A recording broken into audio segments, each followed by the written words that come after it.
Ustaz, ana beriman terhadap hadis bahwa Allah turun ke langit bumi di sepertiga malam terakhir. Akan tapi belakangan ini ana berpikir bahwa waktu sepertiga malam terakhir selalu ada. Hanya berpindah tempat saja antara bagian bumi satu bumi yang lainnya. Ini masalah tidak perlu antum pikirkan. Ini di luar daripada hayalan antum ya.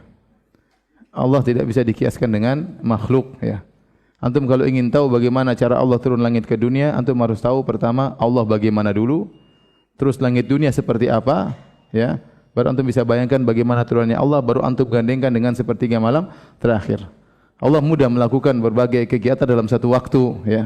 Allah mudah tatkala orang salat, semua orang membaca Al-Fatihah, dalam setiap waktu Allah menjawab perkataan mereka semuanya. Ya. Makanya Allah mengatakan jika Allah seorang hamba mengatakan alhamdulillahirabbil alamin, Allah mengatakan hamadani abdi, hambaku mujiku. Kalau mengatakan Ar-Rahmanir Rahim, kata Allah majjadani abdi. Maliki yaumiddin, kata Allah asna alayya abdi, hambaku memujaku. Setiap orang yang bicara gitu Allah balas. Bahkan kata Nabi SAW, idza kana ahadukum qama yusalli fa innahu yunaji rabbahu. Jika salah seorang dari kalian sedang berdiri salat, sungguh sedang berhadapan dengan Rabbnya. Sementara orang salat dalam satu waktu berapa juta orang salat. Allah bisa jawab semua permintaan mereka, Allah bisa bicara mereka dalam satu waktu. Demikian juga wa huwa sari'ul hisab. Allah mudah hisabnya. Allah akan menghisab berapa miliar entah triliun manusia. Allah mudah menghisab apa? Mereka, mudah bagi Allah. Sebagaimana Allah memberi rezeki kepada mereka dalam satu waktu. Allah pun turun, Allah mau kasih dimensinya satu, mungkin itu enggak usah kita pikirkan. Yang ente pikirkan pada sepertiga malam ente bangun salat malam. Jangan ente bangun sepertiga malam, ini Allah lagi di mana ini? Apa yang pikirkan? Itu bukan tugas ente, di luar kemampuan ente. Karena sebenarnya orang menggunakan akalnya tidak pada tempatnya ya. Ya, banyak hal yang antum tidak bisa pikirkan di luar daripada nalar antum. Apalagi bicara tentang Allah Subhanahu wa taala ya.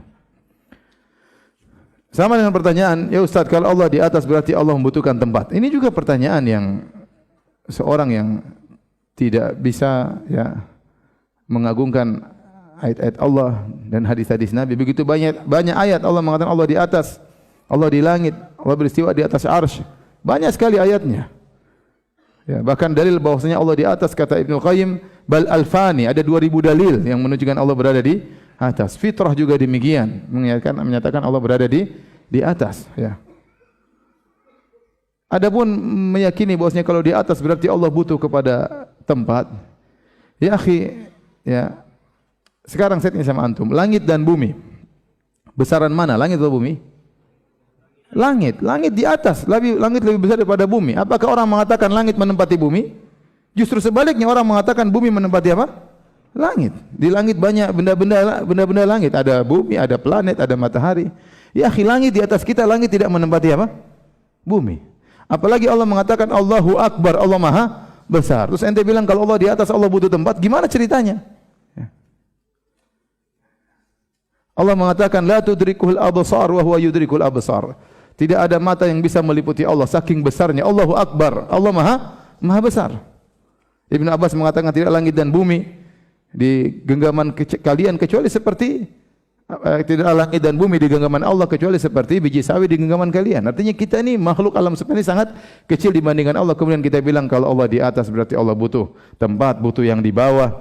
Ini semua adalah suudzon terhadap Allah Subhanahu wa taala. Langit di atas tidak butuh kepada yang di bawah. Tidak menempati bumi, tidak ada tiang bi ghairi amadin tarawnaha. Rafa'as samawati bi ghairi amadin tarawnaha. Kata Allah, Allah mengangkat langit tanpa ada tiang yang menyangganya, tidak ada. Langit tidak, kalau bumi hancur langit pun tidak akan jatuh, hendak. Kemudian kita berpikir kalau Allah di atas berarti Allah butuh tempat di bawah. Gara-gara akal kita enggak nyambung, akhirnya semua ayat kita tolak. Oh bukan begitu, oh bukan begitu. Ratusan dalil mengatakan Allah di atas, bukan begitu, ditakwil. Capek ente mentakwil.